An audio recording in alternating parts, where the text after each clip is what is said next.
Tom Herman and the Longhorns jumping around after a big win at Oklahoma State. We're talking about that. Plus, the Pac-12 is back. Some more football. And it's not football sometimes without fights. All that and more. You're watching the 1-0 Sports Show. Texas finally 1-0, finally riding for the brand, although Tom Herman did say they were 1-0 10 times last season.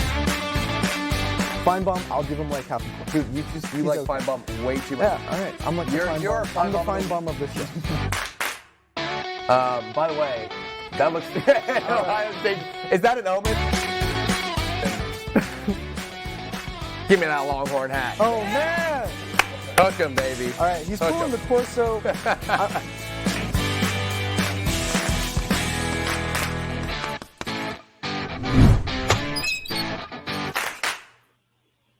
Welcome in once again to the 1-0 Sports Show, back for another week and back with two great analysts today. We got Adam Ogborn and Jake Herman. Adam, let's start with you. How does it feel to be here? Man, it feels good to just be able to talk about sports. It's been a wild couple of days with the election, so good to get back to our bread and butter with some sports. Yep, at the time of this recording, election not been called. We're not going to talk Pennsylvania. We're not going to talk Georgia. We're not talking any of that. We're talking sports, although we might talk Georgia. Jake, how about you? How does it feel to be here? Feels great, and looking forward to talking about some sports where the outcome is known. So it's the great thing about sports. You start a game, you know the outcome immediately. There's no waiting 2 or 3 days to find out who wins a contest. So let's get this show on the road. Yeah, we're also not going to be stopping the counting of the points, so we don't have to worry about that. Let's start off as we always do. Who's hot or who's not? Adam, let's start with you. Who's hot? Yeah, right now, who's looking hot is the group of 5, with Oklahoma State losing to Texas, with Florida and Georgia playing each other this weekend. They each already have one loss, so that takes out the SEC East possibly from getting the playoff. The Big 12 is beating each other up. The Pac-12 is only going to play 6 games. So with Clemson, Bama, and Ohio State, the top 3, there's a lot of room in there for a group of 5 teams to sneak in. There's BYU with Zach Wilson, the offense averaging 530 points per game. They've blown out Houston recently. Western Kentucky, they have a huge game against Boise State this weekend. But the favorite right now might be Cincinnati, led by their quarterback Desmond Ridder, and their defense only giving up 12 points per game. They've blown out Memphis and SMU in the American the past 2 weeks. Keep an eye for that group of 5 team maybe to sneak in as the number 4 seed in the playoffs. Yeah, group of 5, typically something get you laughed out of a conversation. Not so this year. If any year it was going to happen, it would be this year. Cincinnati looking fantastic. Jake, how about you? Who's hot? Robert, who's hot? How about the Tagovailoa brothers? Tua and Talia each picked up their first wins at their respective levels of football this weekend. Talia got the show on the road on Saturday, led the Maryland Terrapins to an upset win at home over the Minnesota Golden Gophers. It was a wild overtime comeback. Talia accounted for 5 of Maryland's touchdowns in that 45-44 victory. And then Tua led his Miami Dolphins to a win in his NFL debut. Tua threw a touchdown pass to Devontae Parker, got some help from his defensive special teams as well in that one. Good weekend to be a Tagovailoa. Absolutely. Some straight winners from that family, especially Tua picking up his first NFL win. Adam, let's go a little negative here. Who's not hot? Yeah, I'm going to go across the pond over for this one, over to England with Manchester United. They had a frustrating loss first in the Premier League last weekend against Arsenal, 1-0 at home at Old Trafford. It was Arsenal's first away win over a Big Six side since 2015. That broke a 29-game winless run for them. And then they go into this weekend. They're taking on Champions League debutants Istanbul Başakşehir midweek, the Red Devils were. And they lose that one 2-1. They give up 2 really poor goals, poor defending, 2 bad mistakes, schoolboy defending really. Ole Gunnar Solskjaer, their manager, is certainly on the hot seat. They're 15th in the Premier League right now. Everything is going wrong for United. They need to turn it around soon, or else Solskjaer is going to be facing the sack. Agreed. Let's flip it back over to our side of the pond. Eventually, we might be staying across the pond. Kind of give a little spoiler for your answer, Jake. That's the problem with the script. Who's not, Jake? Who's not? How about the Mac Kickers? 6 missed extra points in 6 games. Are you kidding me? We're glad to have the Mac back, but we didn't miss that. Really poor start for those kickers, and you got to fear for some of their jobs. And if you're on a Mac campus, maybe this is a who's hot, because go out there, try out. You can't be missing extra points in college. Come on now, Mac. Agreed. Some great who's hot, who's not. Let's move into Some good debate, some embrace debate. We're talking sports. Let's start out with this. Trevor Lawrence out against. I mean, if you could pick a week to not be missing Trevor Lawrence, you would want to pick this one. Number 4 Notre Dame. How much is this game going to be affected by the fact that Lawrence is out? The odds-on Heisman favorite for most of this year. Adam? Yeah, I think it'll keep this game really close. I think with Trevor Lawrence, I think you're looking at a double-digit Clemson victory. But I still like the Tigers in this one. I think DJ Uiagalelei, he settled in last week. He ended up throwing for over 300 yards. He led Clemson a big comeback against Boston College. And this is a Notre Dame team who really hasn't played anyone yet. They were real close with Louisville. They only scored 31 on Georgia Tech last week, a team that Clemson hung 70-plus points on. So I think with the weapons he has around him, with Travis Etienne, with Amari Rodgers, I think Clemson definitely still has the upper hand heading into this one. Yeah, a lot to see there. Jake, do you agree with that sentiment that it would have been double digits with Trevor Lawrence? And do you think it'll be very close without the Heisman favorite?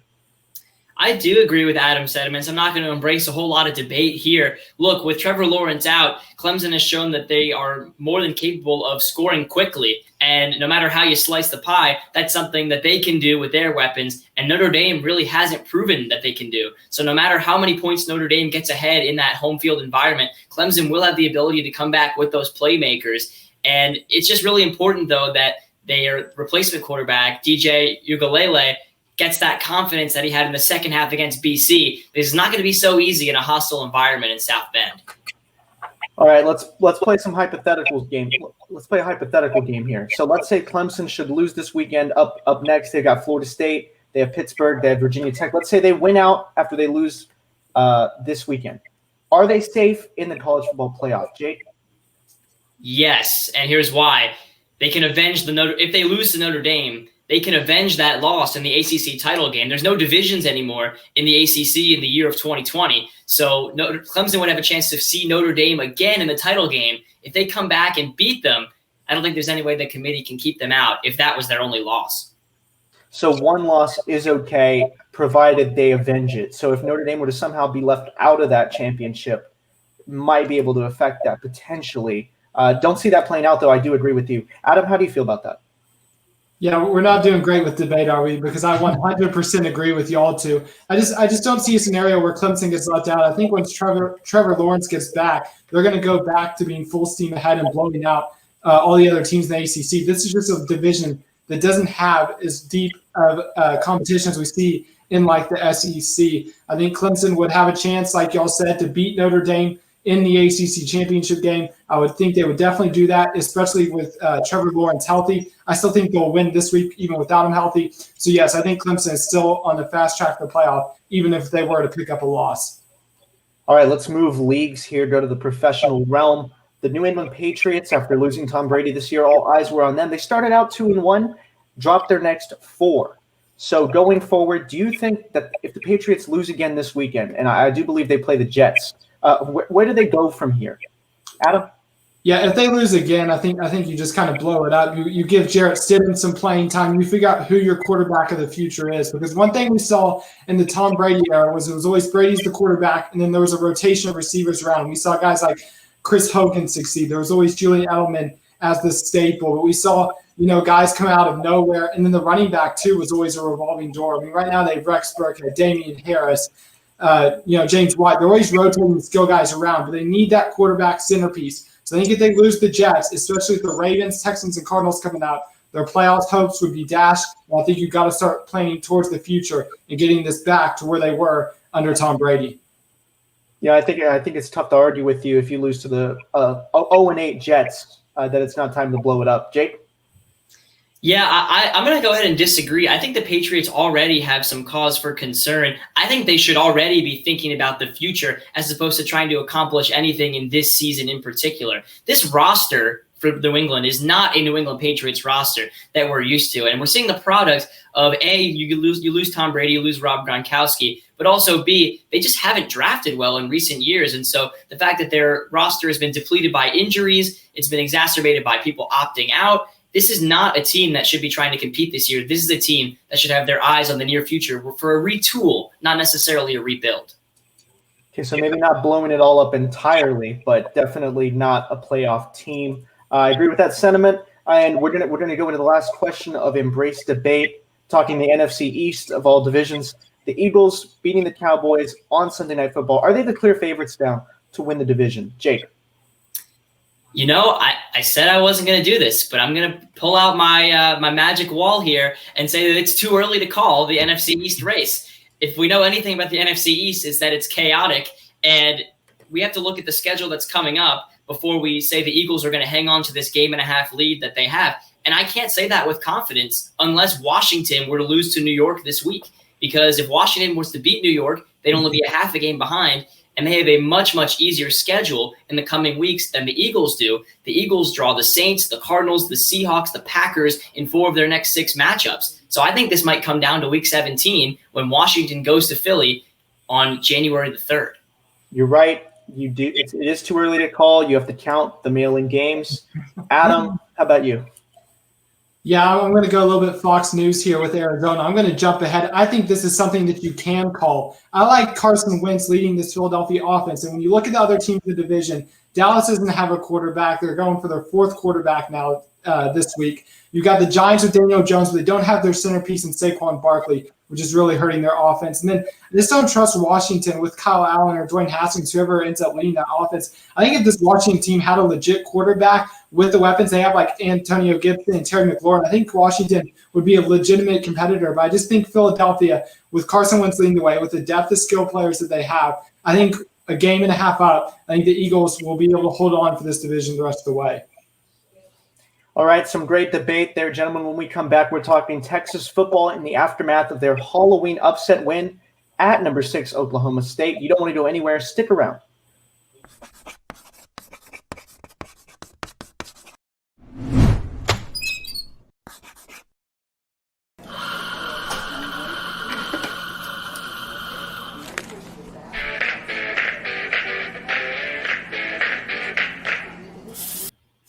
Welcome back into the One and O Sports Show. Once again, here to talk to you. I'm your host, Robert Trevino. Alongside me, a couple of great guests in Adam Ogburn and, of course, the Jake Herman. We got a bunch to talk about in Texas football, starting off with Texas with a huge road win against number 6 Oklahoma State. How big is this win for not only Herman, but this Texas team? Jake, we'll start with you. Oh, it's an absolutely massive confidence builder. It was huge for the defense, who showed that they are capable of making adjustments, improving in the second half, building confidence in their new schemes and new system under Chris Ash. And it's huge for Sam Ehlinger, for the team to once again see that he is capable of putting together masterful performances in the most clutch moments. It is a win that has the potential to jumpstart Texas in the right direction towards the goals they thought they'd be achieving at the beginning of the season. Adam, how big is this one for Texas? Yeah, they needed this one to technically stay within the Big 12 race. It's still going to be tough as they try to get to the Big 12 championship game. But they just need this for confidence. There is a real risk of this season absolutely going off the rails with those back-to-back losses against TCU and Oklahoma. And so to go on the road and beat a top 10 team for the first time in a decade, a road win over a top 10 team, it's huge for the confidence. Joseph Osai had a great game. We continue to see the running game get better. We continue to see Bijan Robinson get more carries. And then Sam Ehlinger's clutch gene continues to show through. So this was the toughest game they had remaining in the regular season. So now to get over that hump, now this team has confidence moving forward against what should be a little bit less talented opposition. Yeah, so you mentioned that. Let's see, the next 4 games against teams that I think most Texas fans are assuming Texas should at least be competitive in, if not the overwhelming favorite. So having said that, was this win a fluke? Or do you think the Horns are really right back on track heading into this last little stretch? Adam? Yeah, I wouldn't call it a fluke. Oklahoma State definitely didn't play up to their potential. They had 4 turnovers, but I think Texas played really well. This was the true ceiling that we expected out of Texas this year. The unfortunate reality for the Longhorns is that their floor is really, really low because of their lack of discipline and their poor defense that's plagued them throughout the year. So I think this is a Texas team that showed what they can play up to. We saw, again, Osai and the defense had a really good game, getting pressure and forcing key turnovers when they needed it, even when Ehlinger didn't have a huge game passing offensively. So I don't think this was a fluke game. I think this was Texas finally playing up to its potential. Yeah, Jake, what do you think? Is this an anomaly, or are the Longhorns really back now? It's hard to call this game an anomaly because Texas had the same strengths that it's had throughout the season and made the same mistakes. They had penalties and missed tackles plague them throughout the first half, but they won in spite of them because of an offense that came around at the right time and the fact that Oklahoma State allowed them to sort of hang around. And so I would say the game is not a fluke, to go back to the original question, but it's not a sustainable way for Texas to win. Rather, it should be a building block that Texas can improve on. If they can continue to improve from this game, then you're going somewhere.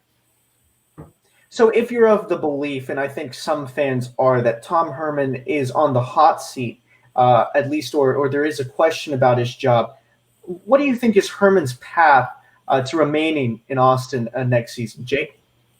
Yeah, 2 months, I came on this show and I said, it's a pandemic season. The Big 12's crowded with talent. I think Tom Herman just has to have Texas in contention for the Big 12 title game on the last week of the season. But in light of the way the Big 12 has fallen flat this year as a conference, in light of the way Quinn Ewers and other commits have decommitted as a result of sort of panic surrounding the direction Tom Herman is taking this Texas program, I would say that now Tom Herman has to take this Texas team to the Big 12 championship game in Dallas if he wants to keep his job. At least I would hope that would be the case for Texas, in my opinion. So you would say even if he wins out, if they're not in the championship, is he like on the hot seat or? Well, if I'm not mistaken, they control their own destiny. So they win out, they make it to the Big 12 championship game in Dallas. I think at that point, all bets are off. There's a good chance that Tom Herman will be back. But if they suffer a loss in those next 4 games, in which, like you said, Texas fans would expect Texas to beat the competition that's in front of them, then I think that seat will get a little too hot to handle. I think that would be the end of the Tom Herman era in Austin. That's some good Herman to Herman advice. Adam, what do you think? Yeah, I think, first of all, if we want to look at Charlie Strong, I think if he loses to Kansas in 2 weeks' time, that's a fireable offense. I think there's no doubt about that. But assuming Texas takes care of business there, I think he has one more loss in Big 12 play max. I think because it's a pandemic year, it's kind of off. I really will be surprised if Texas fires Herman unless they go 2-2, 1-3 in these next 4 games. But with Kansas State now with Skylar Thompson out for the year, I think the slate is a lot easier for the Longhorns. I think there should be a reasonable expectation with that talent they have and with Sam Elenko, this being his senior year, that they should win these next 4 games. I think, like Jake said, if there's maybe a close loss, I think you could argue he keeps his job. But once you start going down the road to 2-2, money talks, and I think the boosters will be calling for his head. And I think that will be what happens if Tom Herman loses a couple games here out of these last 4. So these last 4, West Virginia, then you go at Kansas, then at home against Iowa State, and then on the road once again to the Little Apple to play Kansas State. Is West Virginia, in the case you might be looking ahead to Iowa State, maybe Kansas State, is West Virginia, a trap game? And how much of it do you think it is? Adam?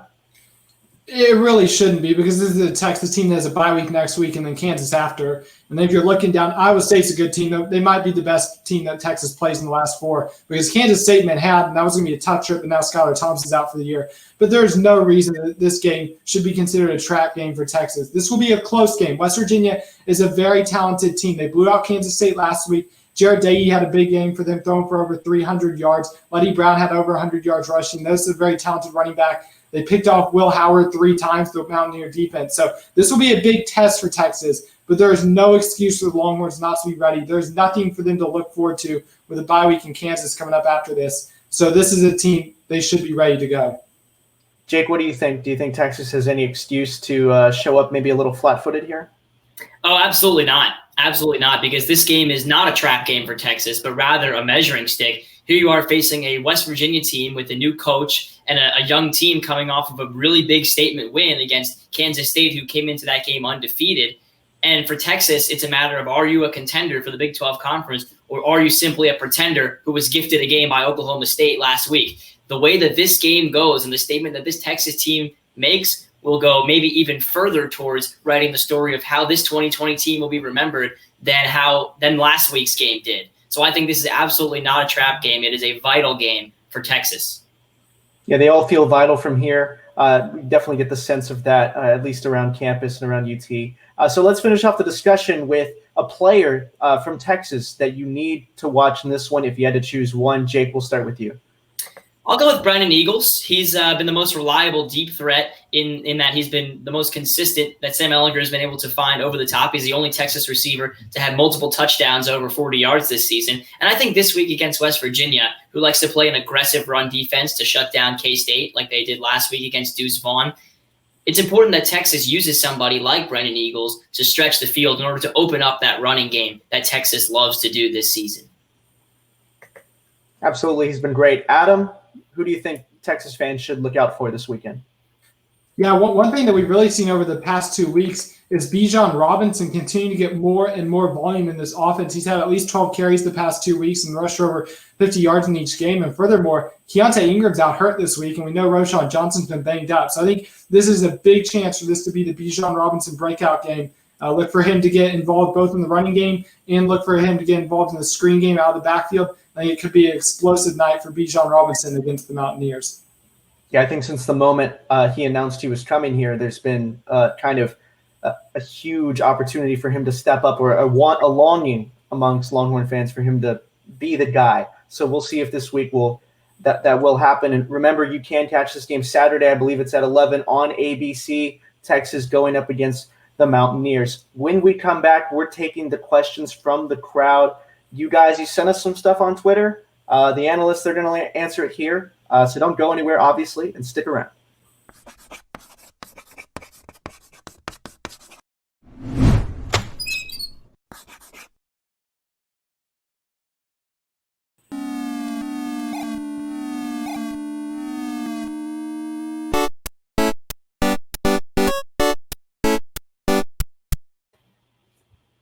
Welcome back into the 1-0 Sports Show. Once again, joined by Jake Herman, Adam Ogborn. I'm Robert Trevino. Let's take your questions straight from the crowd. We begin with none other than our very own Justin Morris, asking this one: what coach from the state of Texas would you want representing the Lone Star State in the United States Senate? A reference John Cornyn, our senator winning re-election.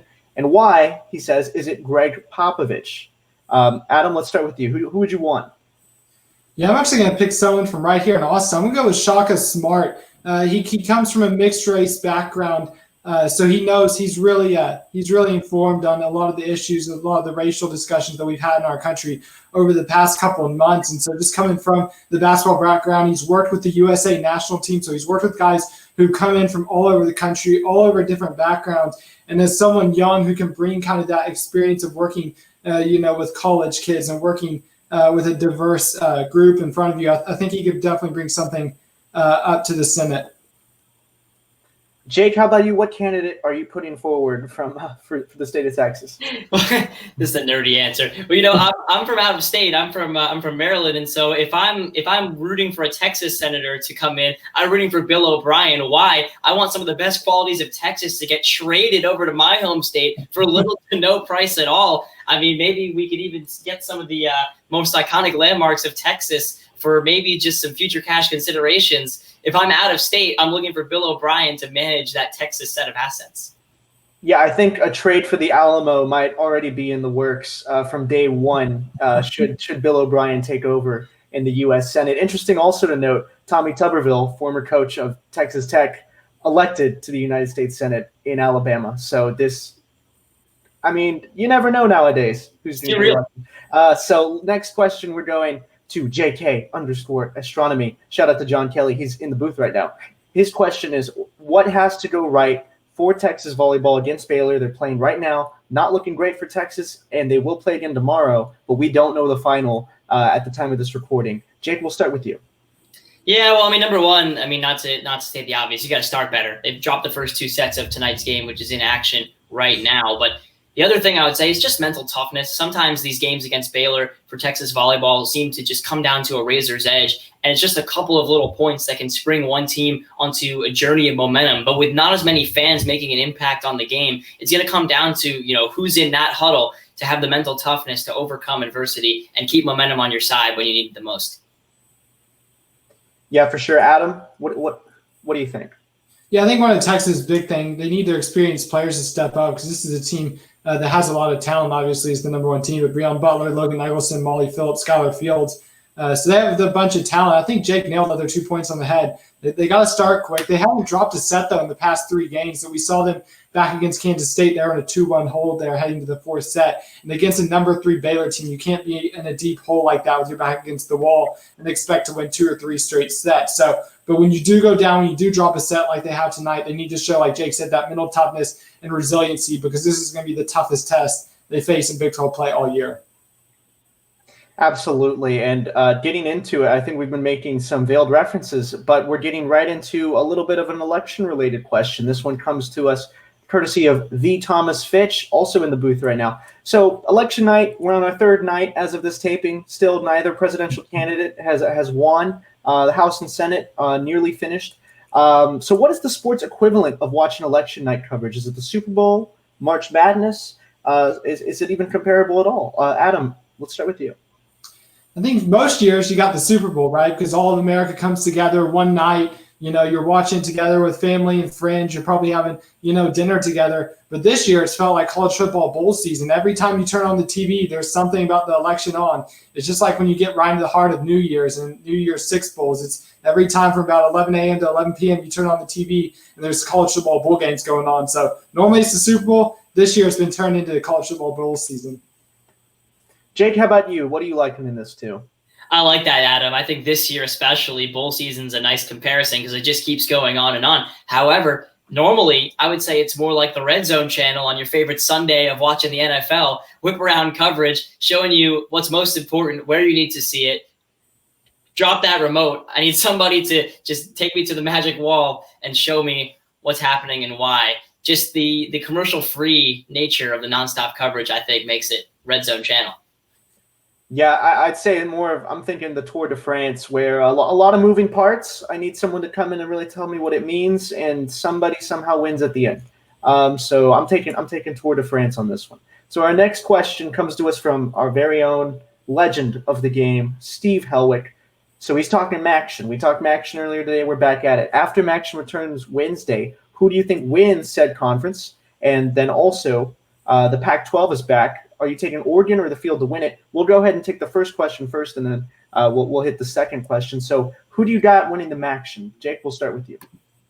Yeah, I'll go with a little upset pick and the Toledo Rockets. A little bit of a cheat here because we got to see each team play on Wednesday. I was anticipating Ball State to come out of the MAC West, but they suffered an upset loss to Bowling Green on opening night of the season. Central Michigan, they beat Ohio, but didn't look too great doing it. I really like Toledo to come out of that division and have a nice shot at taking home the conference with head coach Jason Candle and those 2 really good returning running backs.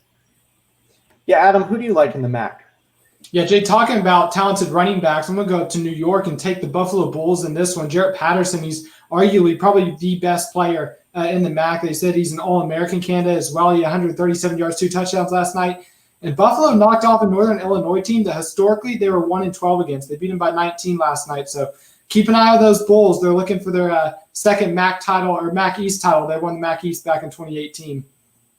All right, Adam, we'll stick with you. The Pac-12 being back, are you taking Oregon or the field? Robert, most years probably you would say Oregon, but it's 2020, so I'm going to take the field. It's been so unpredictable, but I like USC with Keaton Slovis. I like Amon-Ra and St. Brown, and Tyler Vaughn's is his receiving core. And then don't count out Herm Edwards, him and Jane Daniels down at Arizona State, down in Tempe. I think Oregon trying to replace Justin Herbert. I wouldn't be surprised if we see him stutter a little bit just because of the lack of reps from COVID.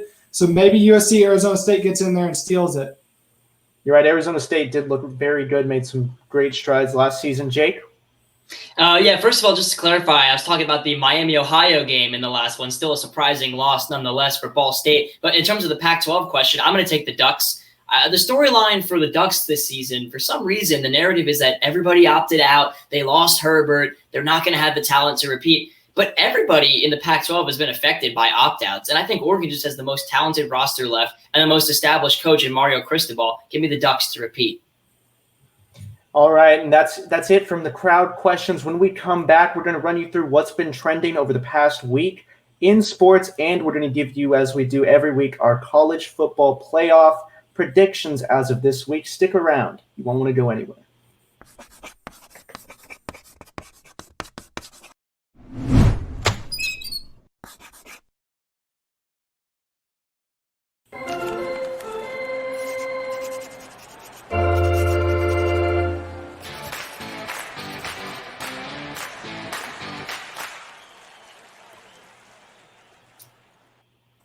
We're through 3 segments here on today's 1-0 Sports Show. Welcome to the 4th. I'm Robert Trevino, joined once again by Adam Ogburn and Jake Herman. Right now, we're going to get into what's been trending over the last week. Thumbs up, thumbs down. You're going to give me it based on what you think. Starting out with the new Warriors uniforms.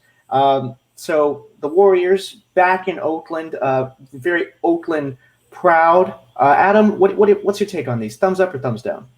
I'm giving this a big thumbs up. I like them paying kind of homage, a little bit of throwback uniforms. I like that, they have Oakland on the chest to really recognize that they're back in that city. So I don't know. I mean, this is a team that has a lot of talent. They struggled last year, but with everyone kind of getting back healthy, I think hopefully for the Warriors' sake that these new uniforms will, be a part of the new winning tradition as they look to get back, bounce back into this year.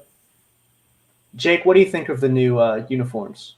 Yeah, thumbs up. Not only does it remind me of some of the best, era of NBA uniforms, when guys like Baron Davis would go out there and, please those fans. Those fans have those memories in their hearts when they see a uniform like this. But also, like Adam said, time for a rebrand, time for a reset, and the Warriors saying, hey, we're still here. Big thumbs up for those uniforms.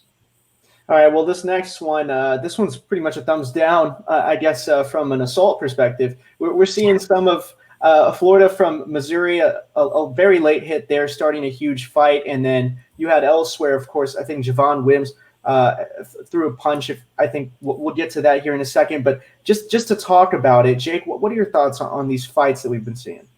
Not great, especially given the way that it can spread a certain thing that might be putting the whole season in jeopardy.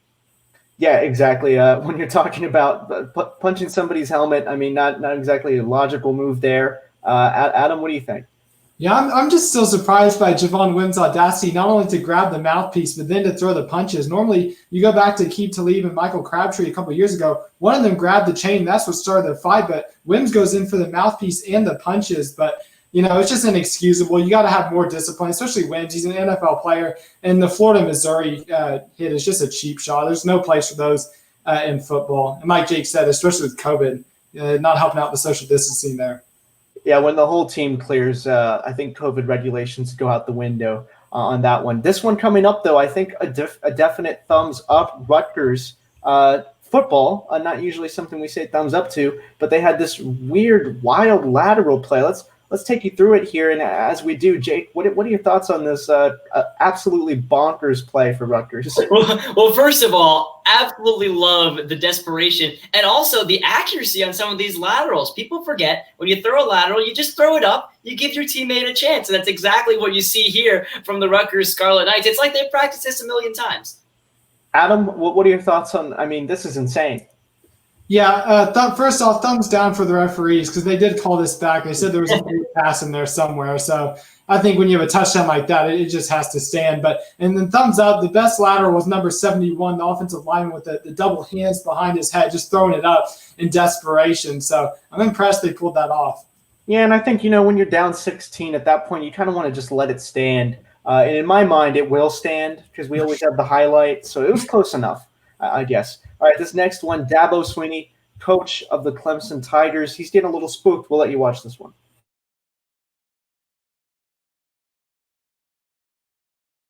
Last day of October. All right, happy Halloween, all you guys. All right, so don't get ooh. Hey.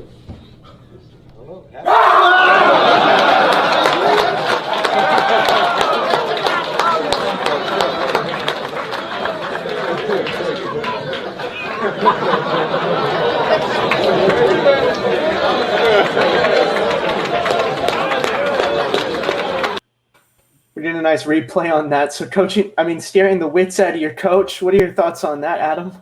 Yeah, big thumbs up for that, really getting the Halloween spirit. But also thumbs up to Dabo Swinney for just going along with it, being a good sport, even though I'm sure he won't want to see that again on replay. But you can definitely see how much his players and coaching staff just adore working for him and adore, his staff working with him, players working under him. So you can definitely tell the camaraderie that Clemson team has. Yeah, Jake, do you want to echo those comments? Yeah, thumbs up for the camaraderie, for the culture. Thumbs down for the footwork. Not a lot of efficiency there. Thumbs up for the jazz hands. Thumbs down for the footwork. But love what they're doing there, and love to see a moment like that. I was laughing out loud on mute. Yeah, I was too as well. Good thing we were on mute for that clip. Here's another clip we're showing you from coaches celebrating, comparing Dabo Sweeney to Tom Herman, who had kind of a little bit of a celebration. Let's take a look.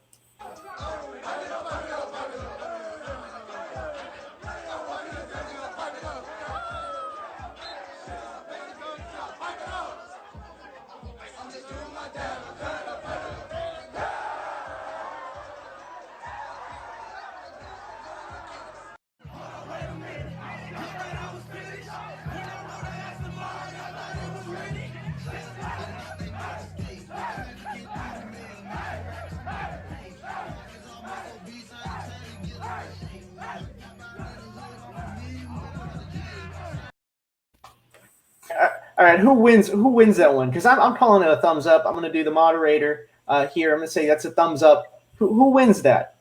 Jake?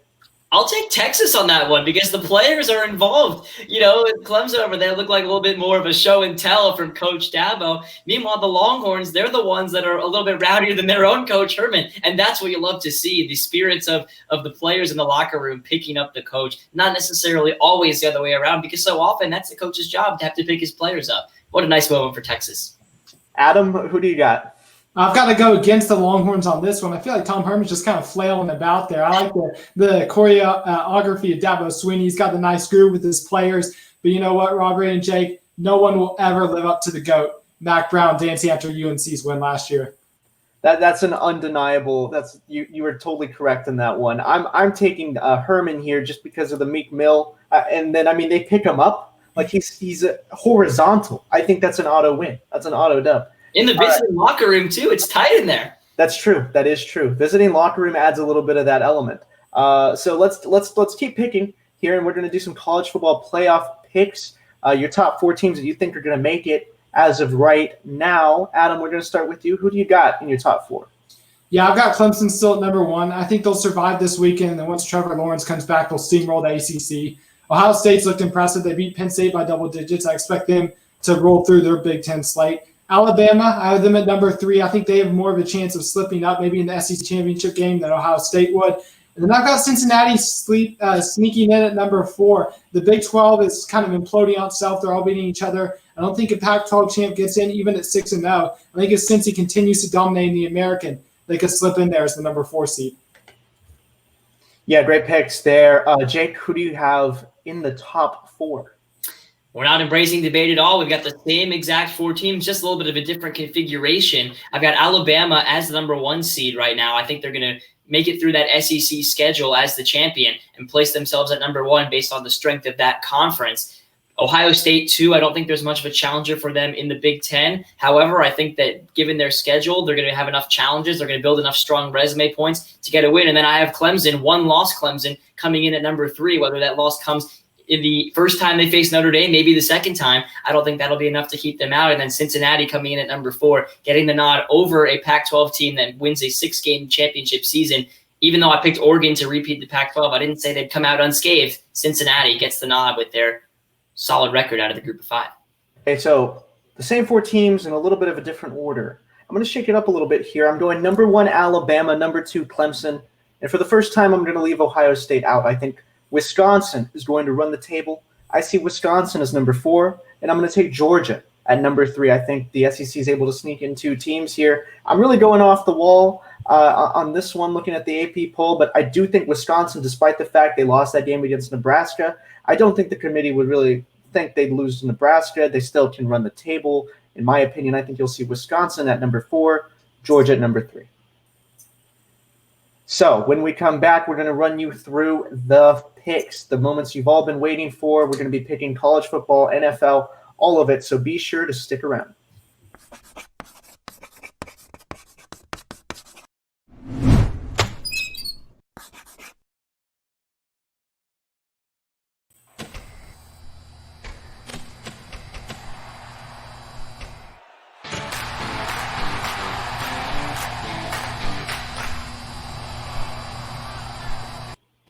For the last time tonight, welcome in, or today, this morning, excuse me.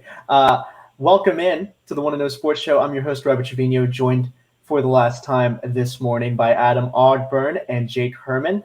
So we're going to run you through some college football picks. It's time to get to it. Starting with number 9, BYU. We've heard a lot about BYU, especially from Adam earlier today. 3-point favorites at number 21, Boise State. This game will be today when you're watching this. So, Adam, let's start with you. Who do you have?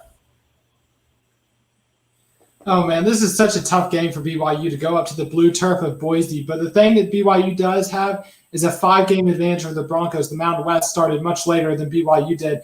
I think Zach Wilson and the BYU offense have enough to win this game by a touchdown and cover the spread against Boise. I will agree with you there, the head start, but also I agree with your take on BYU. I think they have a lot going for them. I definitely don't think they're going to see it ruined on the blue turf. Jake? Yeah, BYU's legit. High-powered offense, strong defense, team that's improving in midseason form, taking on a Boise State team that's only played a couple of times. Give me BYU avoiding the trap. All right, speaking of playing a couple times, talk about playing maybe no times. The Pac-12 is back. Number 20, USC, 10.5-point favorites at home against Arizona State. Herman and them come roaring in trying to make up or continue the success they had last year. Jake, who do you have? I just think it's too many points. I like Arizona State to keep it close. Jaden Daniels comes back after a year of experience under his belt. Yes, he loses his best receiver in Brennan, who's playing on Thursday Night Football last night with the 49ers. But I think Arizona State has enough to keep it tight against USC. Yeah, I'm liking Herm Edwards here, and I'm liking Arizona State. I think they can actually really win this game. I like Arizona State in terms of their chances with the Pac-12. I'm taking the Sun Devils. I was trying to remember. I almost said Wildcats there, but no, the Sun Devils. All right, Adam? Yeah, I'm going to pick same thing for same reasons. Jaden Daniels, and like Jake said, this is just too many points, especially for the first game of the year. I think with we usually see teams kind of start a little bit slow. I just don't think USC will have enough time to go up, 2 touchdowns or so. I think this will be a much closer game. And I think the winner of this one has the inside track to go challenge Oregon for a Pac-12 title. All right, let's move to the Big 12, where number 14, Oklahoma State, 12.5-point favorites, going to the Little Apple, trying to make up for that loss to Texas last week. Adam, we'll start with you. Who do you have in this one? Yeah, Kansas State looked really poor last week. Will Howard threw 3 interceptions. They didn't get Deuce Vaughn going. And I think the Oklahoma State offense will just have too much firepower. I think with Tyler Wallace, Chuba Hubbard, Spencer Sanders, I think they'll be able to score a lot of points and eventually run away from Kansas State and cover this 12.5-point spread. Yeah, I agree. We talked earlier about anomalies. I do think it was maybe a little bit of an anomaly last week for Oklahoma State, whereas Texas played pretty well. But I don't think Oklahoma State's going to play as poorly as they did last week. I like Oklahoma State here. Jake?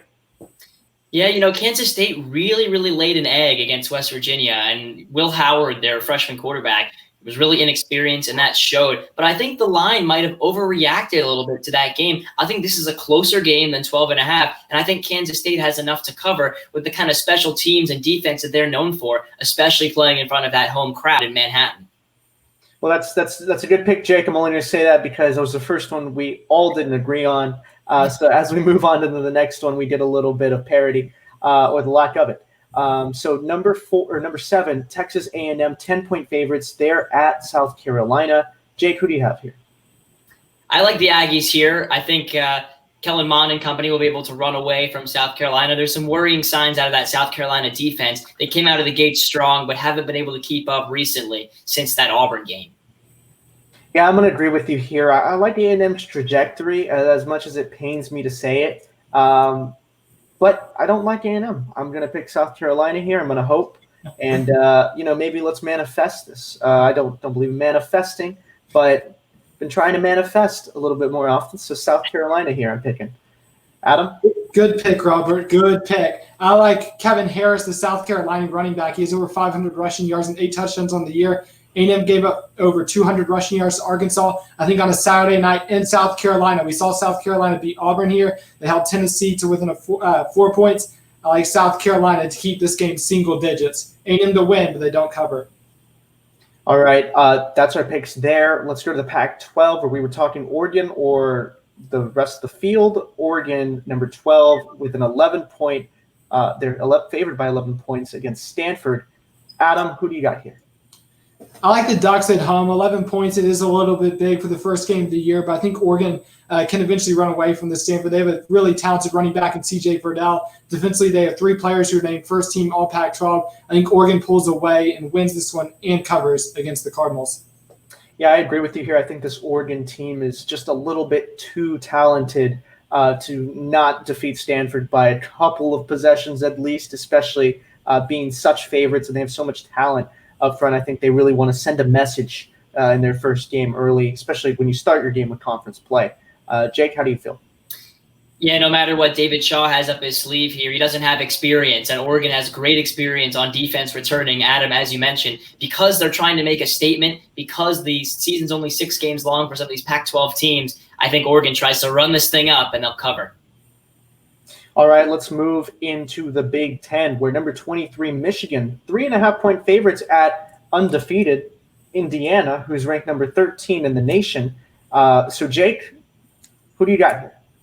I've got Michigan here because of history. You don't mess with the streak. Michigan has beaten Indiana in the last 24 meetings. I think if Indiana had maybe lost the game last week against Rutgers, if that crazy lateral had counted and a couple other things had happened, we'd be talking about the pressure being on Indiana or the pressure being on Michigan instead. But I think the pressure's on Indiana now that they're 2-0, trying to defend their home turf. I think Michigan comes in there and knocks them off. Yeah, I think I had some word from our producer backstage saying Indiana Big Ten champs. I disagree heavily. I agree with Jake. Michigan here, I think, takes this one. Adam, do you agree, or are we gonna keep it 3-0, or are we putting a vote for Indiana? Not so fast. I've got the Hoosiers in this one. Michael Penix Jr. at home. He had a huge game against Penn State. He had that clutch 2-point conversion late on as he stretched for the end zone. I think at home, especially with Michigan coming off a big letdown loss against Michigan State, they're still favored in this one. I like Indiana at home. It's going to be a tight one. I think it'll be about a field goal game. I like the Hoosiers to hold on and get the win at home. All right, let's go to the SEC, where 2 top 10 teams are going to duke it out this weekend. Number 5, Georgia, 3.5-point favorites at home against number 8, Florida, the matchup a lot of people have been waiting for out in the SEC East. The SEC. Yeah, that is the SEC East. Excuse me. All right, Jake, who do you have in this one?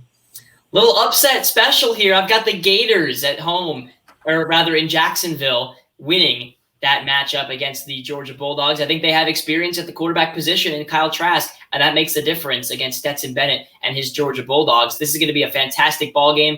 I'll take Florida to win. Plus, you get 3.5 points. That doesn't hurt either for this pick. All right, I'm going to say not so fast to that. I'm taking Georgia here. I'm high on Georgia, running the table nearly and getting into the playoff. So obviously a part of my strategy is I can't pick against them here after immediately predicting that. But part of it is I kind of believe in Georgia. I think they are a more full all-around team than Florida. I think this one will be very close. I do think they cover by either 4 or 6 points. It's going to be very close. Adam? Robert, I'm just not sold on Georgia. I'm not sold on them with Stetson Bennett at the helm. So I'm going to go with Florida in this one. I like Kyle Trask leading that Gator offense. And like Jay said, it helps that Georgia's even getting the 3.5 points. So I think, like you said, it'll be a close one. I think this one will be single digits. This will be a huge game. It will give the winner of the fast track to the SEC East title. So I like the Gators in this one behind the play of Kyle Trask.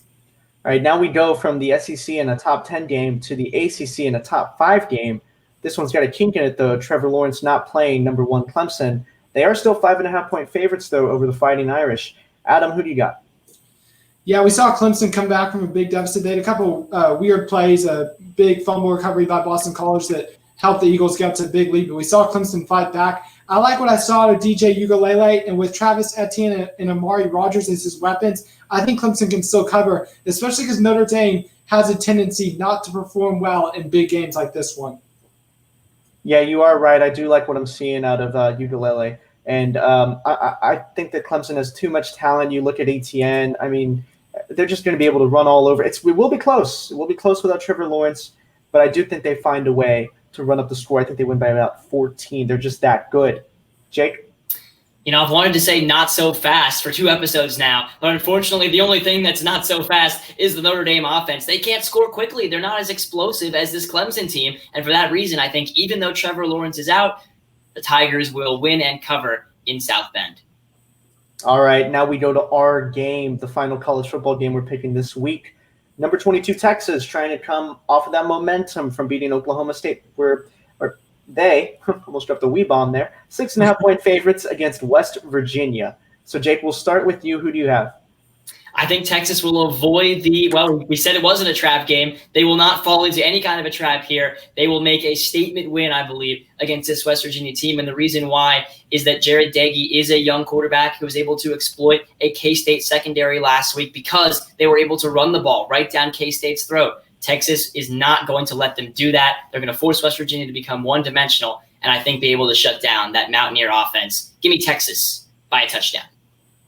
Yeah, as a UT student, I was disappointed when they started out 3-2, but I was very, very impressed with their win against Oklahoma State. Their resolve. It seems they're going to pick themselves back up. They're going to finish the season in a manner becoming of a blue blood football team. And I think that West Virginia is going to leave. West Virginia has no chance in this one. I think Texas wins by 20. I think they run up the score. This is, like you said, a statement opportunity. I think they make that statement. Adam?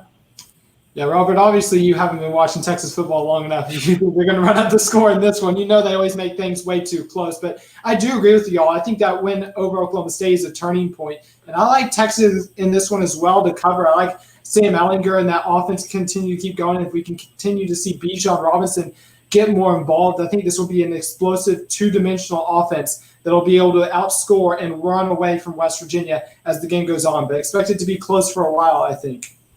Yeah, maybe a little bit of too much unfounded optimism from me, but maybe a little bit of never. Okay, now we're getting into the final pick. This one's in the NFL. The Bucks come in as 5-point favorites against the Saints. Drew Brees, a big question mark. So, Adam, let's start with you. Who do you have? I've got the Saints in this one. I think the Buccaneers getting 5 points. I think this will be a very close game, but I just like the weapons the Saints have with Kamara. They had a good victory over a tough Bears team up in Chicago against a tough Bears defense. Tampa Bay's another team that's a very good defense, and they barely beat New York Giants on Monday night. So I like the Saints offense in this one to prevent the Buccaneers from covering. Yeah, me too. I mean, we've seen them earlier this year on Monday Night Football overcoming kind of a slow start. So I like the Saints in this one. And Jake, I guess you've had 2 shows. This is your opportunity. If you're going to say not so fast, you got to get in right here on the last pick.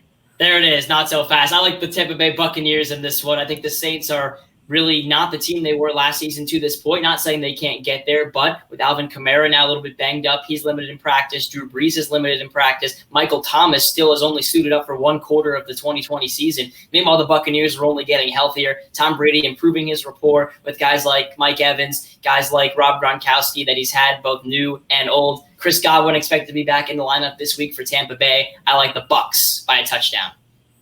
All right, well, that's all we have for you this week. Make sure you tune in next week, same time, same channel, and be sure to check out our sister shows here at TSTV Sports College Press Box. That's Tuesday nights at 6:30, and College Crossfire, that's Wednesdays at 9 p.m. And for Jake Herman, Adam Ogburn, all the people in studio, which are Thomas Fitch, and, of course, John Kelly, all of you guys, thank you so much. Have a great morning. I'm Robert Trevino, and stay safe out there.